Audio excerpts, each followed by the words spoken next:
Hey folks, how y'all doing this morning? Old Dan with you again. I've been sitting here all morning trying to figure out what I could talk to you about today that might be of interest to anybody besides me. And during that time, my brother called me. We were just talking about things that we did as kids, and one of them is a perfect example of the stupid stuff that we did when we were kids. Our old buddy, David Earl, I'll leave the last name off. He knows who he is. Used to get us in trouble.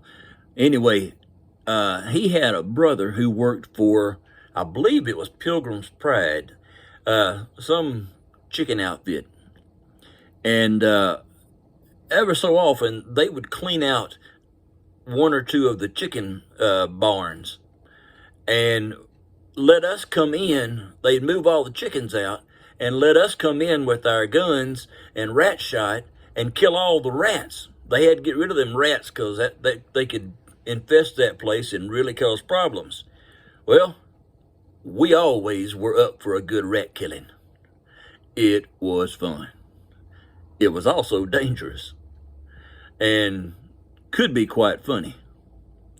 We would go inside. It'd be dark in the chicken house. We'd go in there and with our flashlights and line up behind each row. These things had rows that were long rows all the way up from one side of the building to the other, and had chicken the coops up on top at where the eggs, when they laid an egg, the egg would roll down into a tray and they could come and collect all the eggs.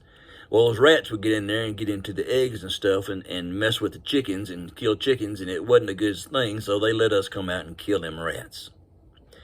We'd line up behind those long rows. Somebody would be designated to flip the switch on the lights, and when that light came on, it was like cockroaches.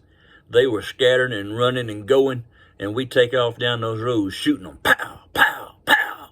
It was great fun. Until one of them jumped at you. Then it wasn't as much fun as it was until, well, if it jumped at you and you were good enough, you shot him out of the air. Now, that was cool. Now, and I apologize in advance to anybody out there that fancies himself to be a PETA representative. Anyway. I'll just let that alone.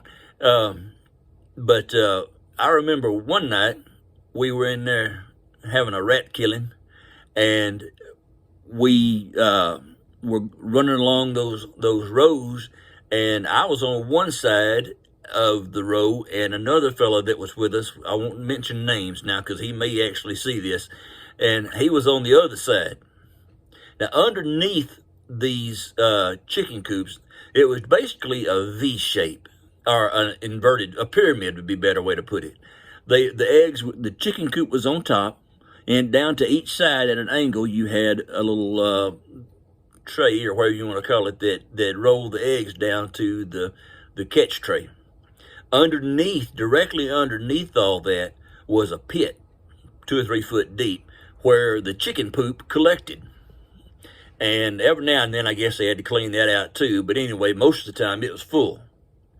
And this poor fellow that went with us made the mistake of being on the other side from me. I had a rat jump down, and he hit in that poop and was swimming his way trying to get away. And I took a shot at him about the same time as this friend of ours bent down and looked to see what I was trying to shoot. Well, I missed the rat and hit the poop, and it splashed. Well, I was in trouble. He was really pretty ticked at me. But hey, we gave him a rag. He wiped his face, and here we went. Anyhow, we went rat killing as often as we could because Jerry Clower had nothing on us. I tell you what I'm going to do. I'm going to leave this video off right here, and we'll have part 2 for tomorrow. But the rat killings were a thing of greatness. Hey, y'all have a good time when you go rat killing if you ever get a chance. We always had one. Have a great day. We'll see you later. See ya.